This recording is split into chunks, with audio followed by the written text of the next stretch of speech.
Hi guys, welcome back to our channel and congratulations for your board results. I hope you have done well. And now it's time to completely focus on CET guys, because it's not only board Allah for engineering and other courses. You need your CET marks as well. I think today I've come up with a mock test. Okay, I've taken 30 questions, so I'll be attaching the folder in our Telegram channel. You can please download that and you attempt all the questions. Okay, later what you can do is, and please use a OMR sheet for the answers.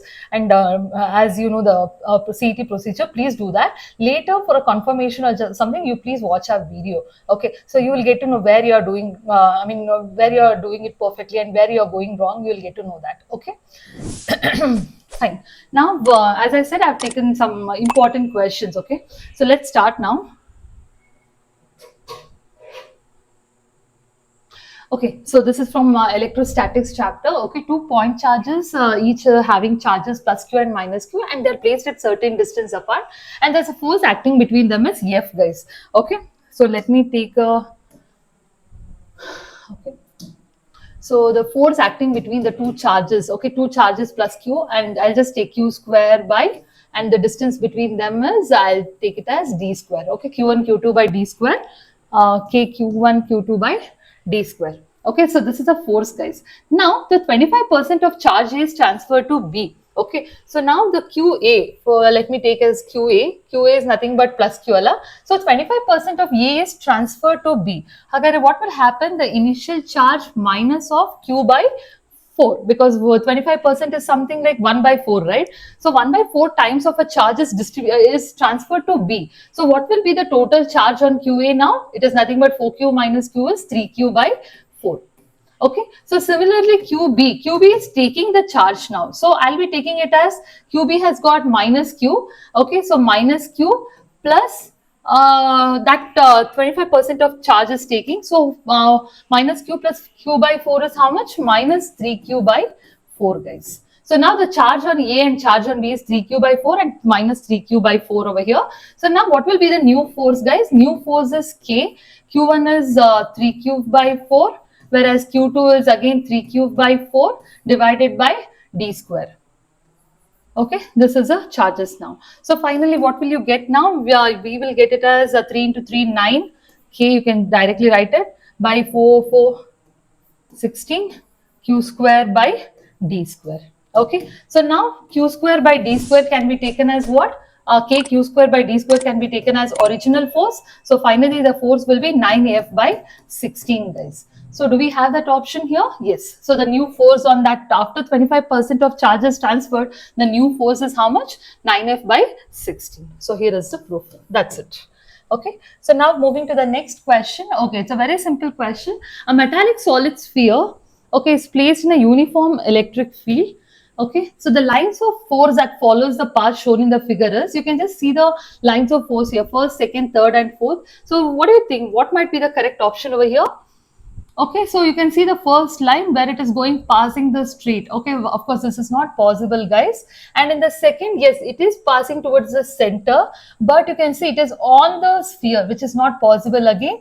Whereas in the third, it is on the sphere and it is passing through straight line again, which is not possible. But the fourth option the fourth line of force you can see here, it is not, it is passing inside and it is passing towards the center, guys. So that's the reason option 4 is the correct option. Okay, option D is the correct option. Okay, now moving to the next. Okay, a hollow cylinder has a charge Q. Okay, fine. If phi is the electric flux associated with a curved surface B. Okay, fine. And then the flux linked with the plane surface A in units of voltmeter will be. Okay, so now they're asking what is the flux on A, guys. Okay, as you can see here, the flux on A and flux on C are spherical surface, right? And they both are same. So directly I'll write it over here as, okay, 5A equals 5C, guys. Okay, and the total flux can be taken as, total flux is taken as 5A plus 5B plus 5C. As we know, 5A and 5C are same. So you can directly take it over here as 5A plus 5B, where 5C can be taken as 5A. Therefore, what will you get? You get it as 2 5A plus 5B. is the total flux. Okay, and also we know the formula from the Gauss theorem. The flux is given by what? Q by epsilon naught, right? The total flux is given as Q by epsilon naught. Now they're asking what is a flux linked with the surface A. So you should find out what is 5A. So 5A can be taken as 2 5A. I'll write it as Q by epsilon naught minus 5B, where directly you can write 5A as 1 by 2 times Q by epsilon naught minus 5 for 5B. That's it. Okay. So directly you can mark the answer, but this is the method to solve this question. So option D is the correct answer, guys. Okay. That's it. Very simple question. Yeah. Now moving to the next, an electric dipole is placed at an angle of 30 degree. Okay. So you can just mark the angle as 30 degree. Fine. With an electric field intensity, electric field is how much? 2 into 10 power 5 Newton per coulomb. It experiences a torque. Torque is how much? 4 Newton meter. Okay, the charge on the dipole. If the dipole length is 2 centimeter, as we know, the dipole length or a distance of a dipole is taken as 2a. So 2a is what over here? 2 centimeter. So 2 centimeter, I'll write it as 2 into 10 power minus 2 meters. Okay, now what are you supposed to find here? They are supposed to find what's the charge, guys. Okay, so the Q is question mark. So now let me take a formula. Tau equals what? What is the torque formula? Torque formula is P cross E or PE sine theta. Okay, we don't have a P over here. Dipole moment we don't have. So P can be taken as what? Q times 2A times E sine theta. So this is tau. Now they're asking us to find Q, right? So Q can be taken as tau divided by 2A E sine theta. That's it. Now some substitute over here. So tau is 4 Newton meter. Okay. 2A is what? 2 into 10 raised to minus 2 meters. And electric field is given as 2 into 10 power 5 into sine 30. Sine 30 is what? 1 by 2. So directly I'll write it as 2 over here because it's 1 by 2. When you reciprocate, you get 2. Fine. So now cancel 2 gets cancelled. 2 ones are 2, 2 twos are 4. So 2 into 10 power 5 minus 2 is how much? 3. When it goes up, it is minus 3. Okay, minus 3 is unit of charge is coulomb. So 2 into 10 power minus 3. They have not given minus 3, but what it is? What is the symbol of minus 3? It is nothing but milli, right? So you will get the option as 2 into 10 power minus 3 milli coulomb. That's it. Okay. So this is a correct option. Fine. Now moving to the next question. The diagram below, it's a equipotential surface. You can observe all the 4 images over here. And they're asking what is the work done to move a charge from A to B, guys. Okay, look at the charge on A. This is on B. Again, A, B. Yeah, look at the potential on A and B. 10 volt and on B it is 40 volt. Similarly here 10 volt, on B it is 40. Again here 10 volt and B is 40, and even here 10 volt and again on B it is 40. As you can observe that all the charges, I mean on the surface A, in all the 4 images the voltage is 10. Okay, similarly on surface B, the voltage on the surface B is 40 volt. Since they are equal, what happens here? Since they are equal, the work done will be equal, right? The work done will be the same. Why? Because we know that potential is work done per charge. Okay, potential is, potential is work done per unit charge. Okay, whereas work done is what? Potential times charge. Since they both are same, VA minus VB times Q, we can say that in all the 4 cases, the work done is same. Therefore, option E is the correct answer. Okay, now moving to the next question. Okay, so this is a parallel plate capacitor has a uniform electric field. Okay. Space, if the distance between the plate is D, area is A, what is the energy stored in the capacitor? If you know the formula, directly you can write the formula. If you don't know, just mention what is the energy stored formula here. Energy stored is energy density times, okay, energy density times volume, guys. Okay, energy density times volume. So energy density can be taken as, what's the energy density formula? It is half epsilon naught E square, right? Whereas volume can be taken as area times length or area times distance. That's it. Okay, so now which is the correct option over here? Half epsilon naught E square times AD. So option C is the correct option. That's it. Okay, it's a very simple question. If you know the formula, directly you can mark over here. Need not waste the time. Okay, yeah, this is the most important question, guys.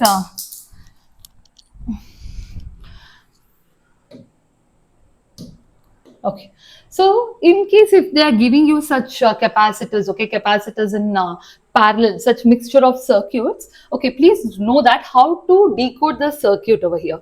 So you can see here 6 microfarad, 6 microfarad, and in the middle 20 microfarad. I hope you have heard about the something called as shorts. Okay, since they both there's a junction, what happens? This complete thing will be cancelled out. Okay, please remember this. In case if there is a junction on both the ends, that complete thing can be cancelled out. So now remaining is these two and these two. How are you writing that now? You can write the same circuit in this way. So this is a point A. They're asking us to find the equivalent resistance between X and Y, right? Okay. So let me take this point as X. Okay.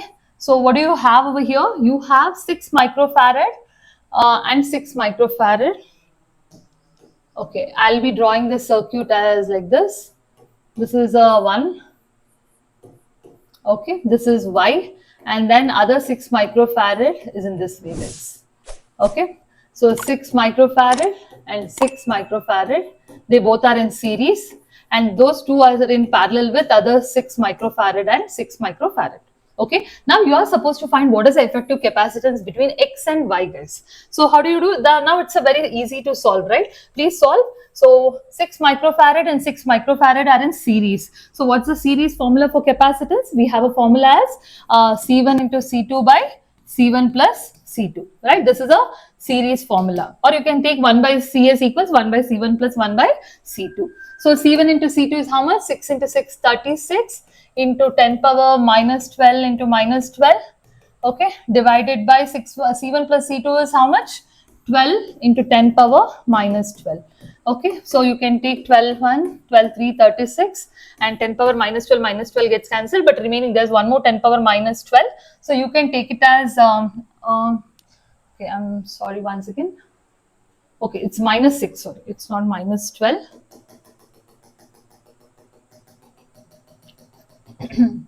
Okay, it is micro, right? Micro, I directly take it as minus 12 over here. Okay, and then C1 plus C2 is 12 into 10 power minus 6, guys. So 12 1, 12 3, 36. So 3 into 10 power minus 12 plus 6 is how much? Minus 6 farad. So 3 microfarad is the capacitance in series. Similarly, even here you will get what? 3 microfarad. Even here you as you got 3 microfarad. Now 3 microfarad and 3 microfarad are in parallel, guys. So if they are in parallel, what's the formula? You'll just add them, right? So 3 plus 3 is how much? 6 microfarad is the correct answer. So option D is the correct answer. Okay, that's it. Okay, now the potential is given in the region here. Okay, it is expressed as, okay, Vxy is 6xy minus y plus 2yz. Okay, what is the electric field at a point? So as we know, the electric field formula, E equals minus of delta V or dV by dx. Okay, but here you have for all the 3 coordinates, right? So first take for dV by dx, guys. So as you know, V of xyz is given as 6x5 minus y plus 2yz. Okay, so dV by dx is taken as how much? So what's the differentiation with respect to x over here? So 6y, x5 can be taken as 6y. That's it, you can't differentiate. If you differentiate, you will get 0. Fine. Similarly, dV by dy. So when you differentiate with respect to y, you get 6x minus differentiation of y is 1 plus differentiation of 2y z is 2z. Similarly, differentiation with respect to z is 6x5 is 0, minus 5 is 0. So plus 2y is the differentiation with respect to z, guys. Okay, now I took a differentiation for all x, y and z, and they've given a coordinates over here, that is 1, 1, 0. Now substitute, since y belongs to 1, right? So 6 into 1 is 6. Similarly here 6, x coordinate is how much? 1, minus 1 plus 2. Z is how much? 0. So what will you get now? 6 ones are 6, minus 1 is 5, guys. Similarly, 2 and y is 1, so you will get 2 over here. So you got now dv by dx, dv by dy and dv by dz. Now directly take it. So electric field is given as minus of delta V, or you can write it in terms of I cap, j cap and k cap. So since it is for x, you write it as 6 I cap plus 5 j cap and then plus 2 k cap. That's it. So electric field is given by minus of this. Okay, so do we have that option over here? Yeah, so option D is the correct answer. Okay, very simple question. Okay, so the resistance of a wire is R. Okay, if it is melted and stretched to n times to its original length, its new resistance will be. I mentioned this in my previous video also. Please, in case if you have not watched, please watch that video. Okay, I have some shortcut tricks I have thought. I hope you found it useful. Even in this case, directly you can mark, since if they are stretching by n times. So what happens to its effective resistance is, effective resistance becomes n square times the original resistance, guys. That's it. Okay, so please remember this. In case if you are melting or if you are stretching that, so n square times, that means if you are stretching what, 2 times, so that n is equal to 2. So you can take 2 square, therefore times the original resistance. So this is what happens over here. Okay, so remember this. Directly you can mark it here as option B. Option B, n square R.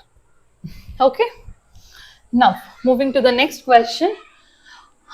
Okay, 100 watt and 200. Okay, so please write down that 100 watt and 200 volt. So power is given as 100 watt and voltage is given as 200 volt. Okay, this is for bulb, guys. Okay, bulb is connected to 160 volt power supply. Okay, this is connected to 160 volt power supply. Now, what is the power consumption would be? Okay, so you should find out what is the mean power.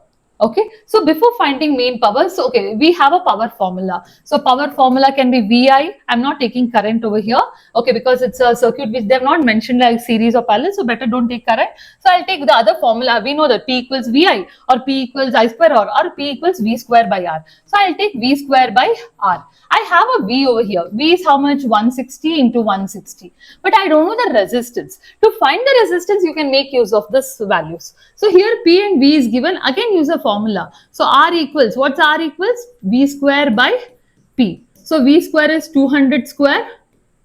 Okay. And then the value of P is 100. So 101, 102. So 200 into 2 is 400 ohm. So that 400 ohm you can substitute over here. Now cancel 1 0 1 0. So 4 4 16 16 4 is 64 watt. That's it. So option. So yes, option C is the correct answer, guys. Okay, very simple question. Fine. Now moving to the next question. Okay, yeah. Again, here it's all about a resistance circuit question. Okay, if a wire of uniform area of cross section and length is bent into a complete circle, what's the resistance between any two of diametrically opposite points? So now I have a one straight wire. Okay, it's I mean, it has a proper uniform cross-sectional area. Now I'm bending into form of a circle. So when you bend in the form of a circle, guys, okay, so what happens? The resistance gets divided, right? So whatever the resistance over here, I'll just mark this as resistance. The main resistance is R, the overall resistance is R. But when you divide it into two halves or in the form of a circle, this resistance becomes half of the original resistance. Okay, if you want, you can draw as a resistor also over here. Now they're asking what is the resistance between any two diametrically opposite points. So the opposite points are A and B. That's it. So since they both are parallel, take a parallel formula. Rp equals R1 into R2 by R1 plus R2, right? So R1 is R by 2 into R by 2 by R by 2 plus R by 2 is R. Okay, so you can write as R square by 4 divided by R by 2 plus R by 2 is R. So you will get R by 4, guys. So the total resistance is R by 4. So option A is the correct answer. That's it.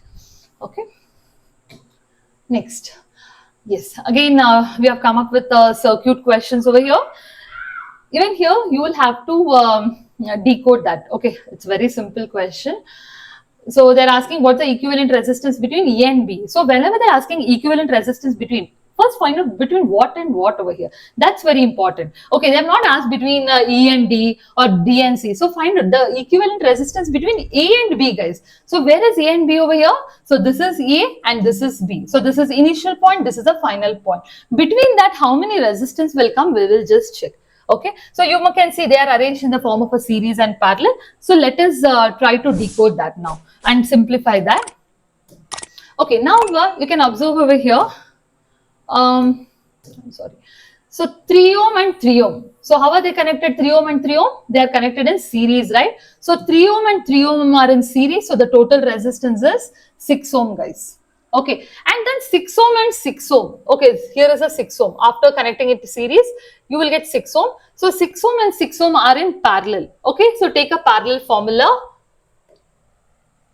So what's the parallel formula? Again, we have Rp equals R1 plus R2 by R1 plus R2. So 6 into 6 by 6 plus 6, you will get 36 by 12. So finally, you will get 3 ohm as your resistance. Okay, so after getting this and this, you will get 3 ohm as the resistance. Now again 3 ohm and 3 ohm are connecting in series. So 3 ohm will be 6 ohm, and again 6 ohm will be in parallel. So finally the resistance is how much? 3 ohm, guys. Now again this 3 ohm are in series. So 6 ohm and 6 ohm are in parallel. So how much? What will be the final answer? It is nothing but 3 ohm. Now that 3 ohm and 3 ohm, they are again in series. You can see here. Okay, so this complete thing, okay, complete thing is now 3 ohm. So 3 ohm are in series, you will get 6 ohm, and 6 ohm and then 3 ohm are in parallel. So take a parallel formula for 6 ohm and 3 ohm, you will get the final resistance as, okay, so Rp equals, so how much? 3 ohm and 6 ohm are in parallel, so 6 into 3 by 6 plus 3.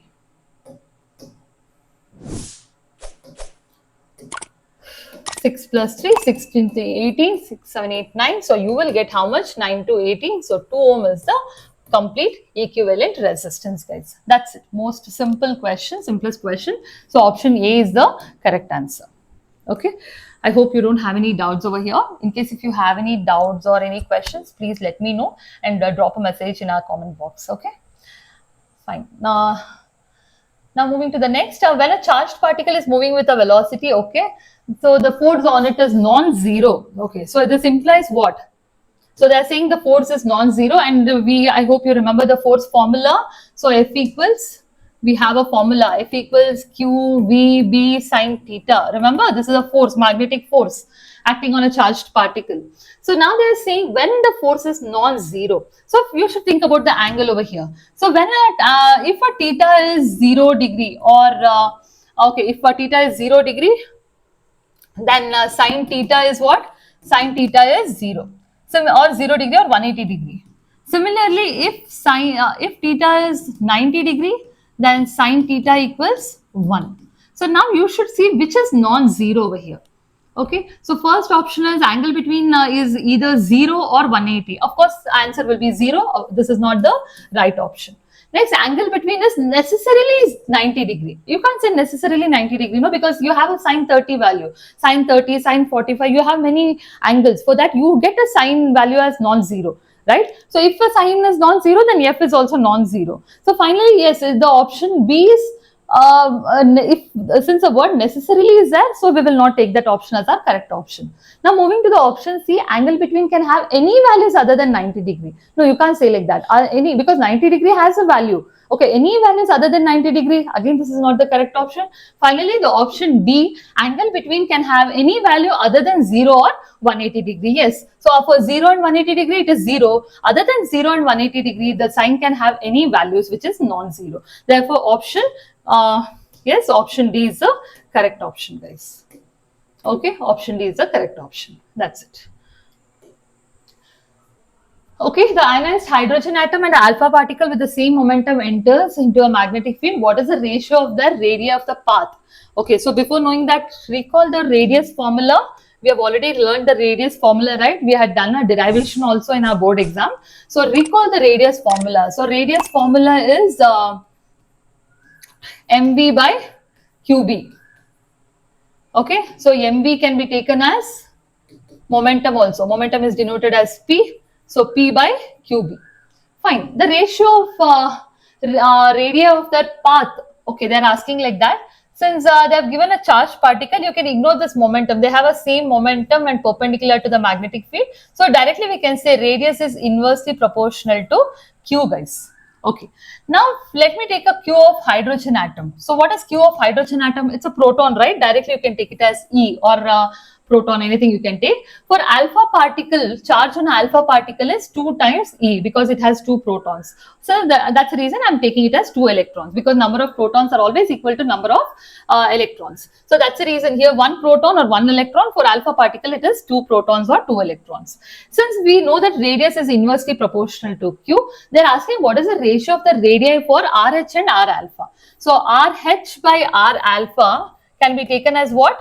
Q alpha by QH, because they are inversely proportional.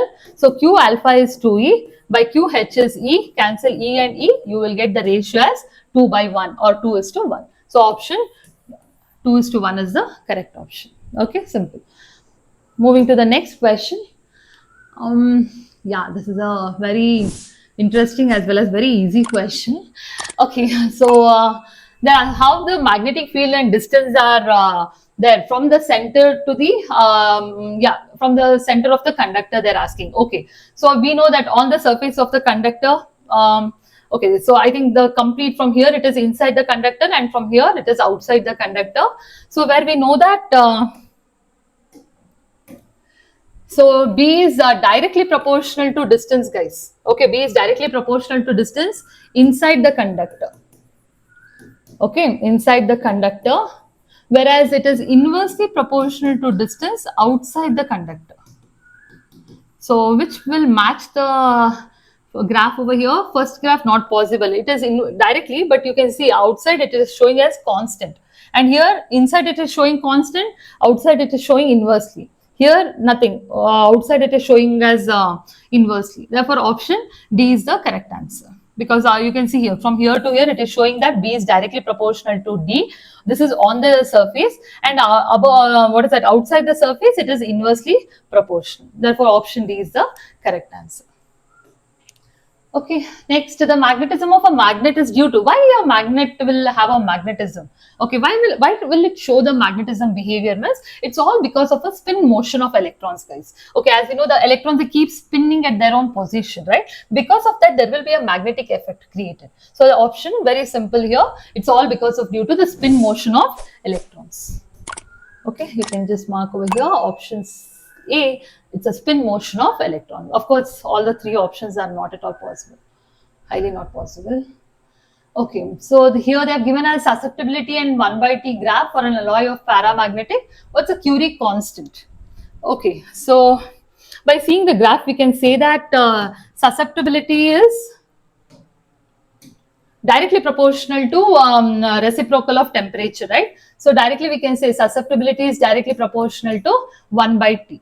So this proportionality is replaced by a constant. That constant is called as Curie constant. Okay. So now they're asking what is a Curie constant over here. So Curie constant is what? Susceptibility by 1 by T. Therefore, susceptibility by 1 by T is nothing but what? It's a slope, guys. So directly find the slope of the graph. So what's the slope of the graph over here?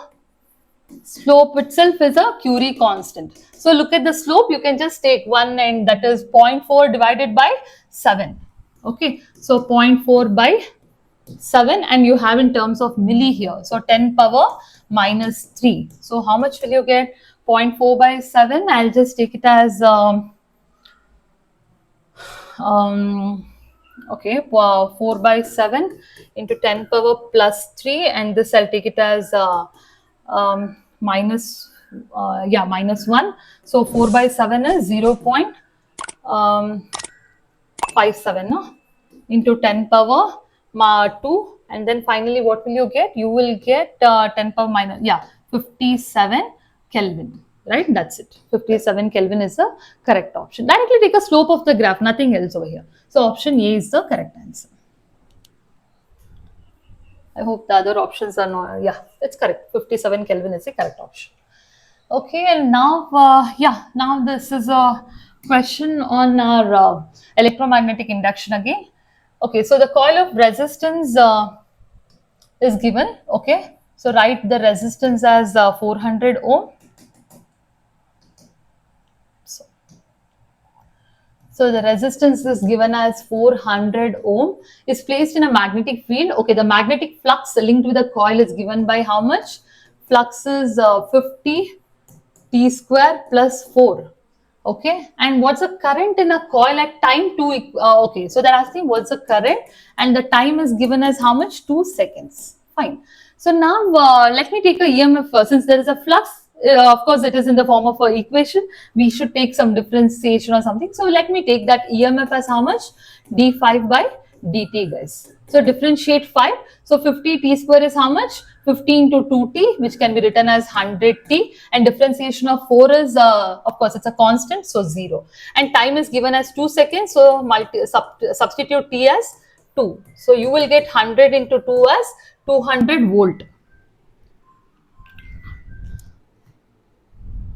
Okay, 100 into 2 as 200 volt, you got it as EMF. Now it's simple. Find out I. We know from Ohm's law formula, I equals V by R or E by R.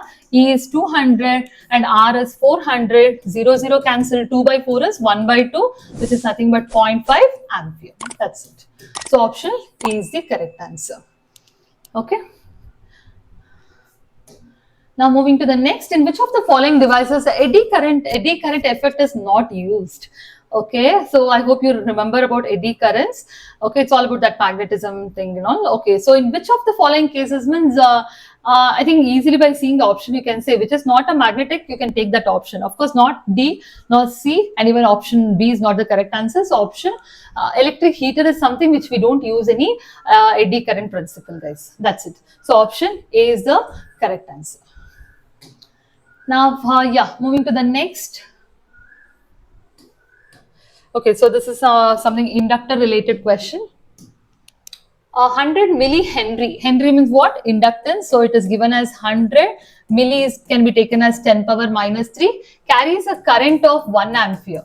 Okay. So what is the energy stored? Directly you have an energy formula. What it is? It is half Li square, right? If it is for inductor, it is half Li square. If it is for capacitor, it is half Cv square. Okay, and if it is a energy density, then it is half epsilon naught E square. So please remember all these formulas. So now it's a direct formula here, half Li square. So substitute half, and L is taken as 100 into 10 power minus 3 is nothing but how much? 10 power minus 1, and I square is 1 square is 1. So how much will you get? You will get it as 1 by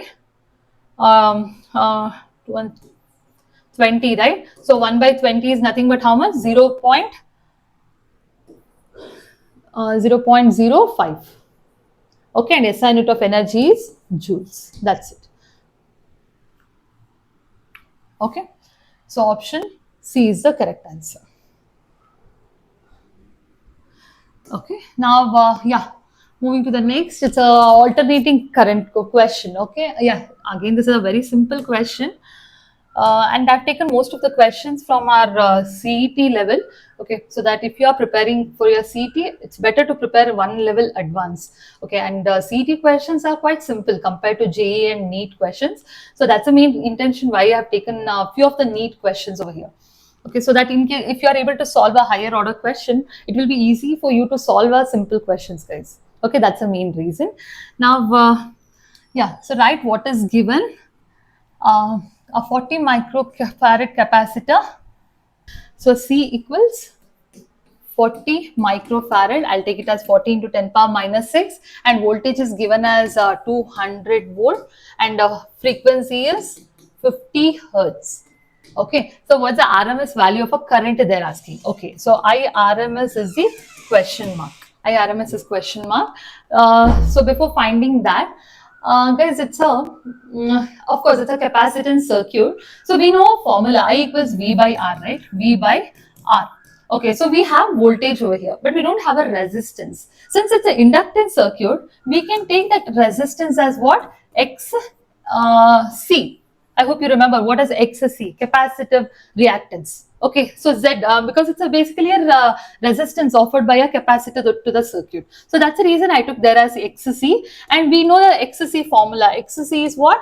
1 by C omega, right? So 1 by C omega, I'll write it over here. You will get it as V into C omega. So the value of V is 200 and the value of capacitance is 40 into 10 raised to minus 6 and omega can be taken as 2 pi f.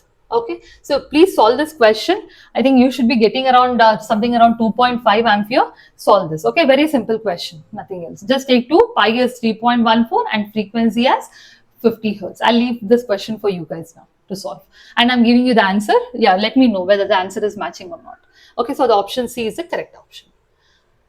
Okay, and yeah, this question I had already solved in my previous video, so I'm not going to solve now. Please refer to my previous video. So, I mean, you will get to know like more number of questions, okay? So that's the reason I'm leaving this question to you guys now. If you don't know, let me know, okay?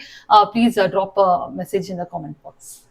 Fine. Now, moving to the next question over here. This is a question on... Okay, yeah. So epsilon and mu naught permittivity and magnetic permeability is given. What's the index, refractive index of the medium they're asking? Okay, so yeah, it's again a direct formula. You can, if you know the formula directly, you can mark it. If not, we know that refractive index is given by C by V, guys. Okay, and how C and mu naught epsilon are related? C is inversely proportional to, right? C is inversely proportional to, I mean, it is, you can take it as root of mu naught times epsilon naught, whereas V is taken as 1 by root of mu into epsilon naught. So when you reciprocate, what will you get now? You will get this as root of mu epsilon by root of mu naught epsilon naught. That's it. So which is the correct option? Option B is the correct option. That's it. So yeah, moving to the next question. Yeah, this question is from ray optics. So you should be knowing here that magnification is always greater than 1 for virtual and erect image, guys. Okay, whereas magnification is less than 1 for real and inverted images. So please know this. Based on this, I think you can choose the correct option over here. You can see here magnification is 2. Okay, so 2 is of course greater than 1. Okay, and then if it is greater than 1, yeah, you can just take like this, minus 2, minus 1 by 2, plus 2 and plus 1 by 2. As you know, magnification is what, like how much images, whether magnified or enlarged images. And you know the conditions for convex mirror, it's very simple question, okay. And here convex mirror cannot give you the real and inverted image. It always gives you the virtual images. Okay, so that's the reason option C is the correct option, I guess. Yeah, A stands for Q. Yeah, just let me know. I'll be marking over here as option C. Okay, in case if it's there's something error, just let me know. Fine. Now moving to the next, rainbow is always formed due to, yes, we know the rainbow. What is the formation of rainbow? It's mainly because of refraction, dispersion, internal reflection, right? So where is the internal reflection? The option B has internal reflection. Therefore, option B is the correct option. Next, a convex lens is dipped in a liquid whose refractive index is equal to refractive index of lens. Okay, refractive index of glass is equal to refractive index of liquid. So both have same refractive index. What happens if I take a formula here? 1 by F equals N minus of 1 by R1 minus 1 by R2. Okay, so through formula, let me just prove it. So here we know that N is nothing but refractive index of glass with respect to the lens, right? I mean with respect to the liquid. So if both are equal, what happens? It is 1 minus of 1 is 0, where 1 by F is 0, therefore focal length is infinity. Okay, so focal length becomes infinite, guys. So option B is the correct option. So moving to the last question for the day. So here, yeah, this is a very simple question and it's a most appeared board question also. I hope you know how to do this. Okay, let me solve it here for you guys. So refractive index of equilateral prism is given as √3. Since it is an equilateral prism, the angle of prism is 60 degree. So what's the minimum deviation? So the delta they're asking us to find. So we have a formula, n equals sine of a plus delta by 2 by sine of a by 2. Okay, so sine of a plus delta by 2, I'll write it as it is. Okay, So whereas sine of a by 2, sine of a by 2 is how much? 60 by 2. 60 by 2 is 30 degree. So sine 30 is 1 by 2. And whereas n is given as root 3, therefore sine of a plus delta by 2 equals root 3 into 1 by 2 is root 3 by 2. Now you can take a plus delta by 2 as sine inverse of root 3 by 2. So sine inverse of root 3 by 2 is how much? It is nothing but 60 degree. Now you can just substitute. So a is 60. So 60 plus delta by 2 equals 60 degree, whereas 60 plus delta can be taken as 60 into 2 is 120 degree. Therefore, delta can be taken as 120 minus 60. How much? 60 degree. That's it. Okay, so option A is the correct answer. Okay, so I hope I've covered most of the concepts. Okay, and I've covered only the grade 12 concepts for this mock. For the next set of questions, okay, for the next mock test, I'll be covering the grade 11 questions as well. Okay, so where both are very important. Okay, so in case if you have any doubts or any queries, please let me know. I hope I've given my best. I hope this finds you useful as well. Okay, thank you.